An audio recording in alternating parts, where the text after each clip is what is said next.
శివుడి కంటే గొప్ప దేవుడు ఉన్నాడా? ఆ దేవుడు ఎవరో తెలుసుకోవాలా?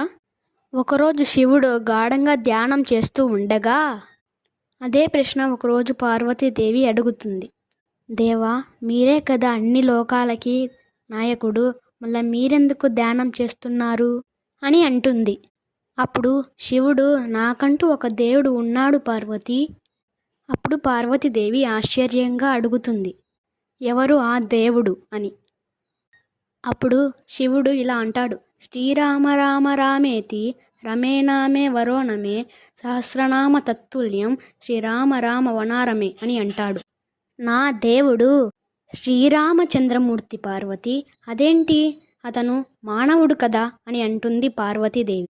అప్పుడు శివుడు, అతను మానవుడైతే నేను దేవుణ్ణెట్టయితాను పార్వతి అని అంటాడు. పొద్దున 10ంటికి పట్టాభిషేకమని, సాయంత్రం 6ంటికి వనవాసమని 2 ఎట్లా తీసుకుంటాడు పార్వతి అని అంటాడు.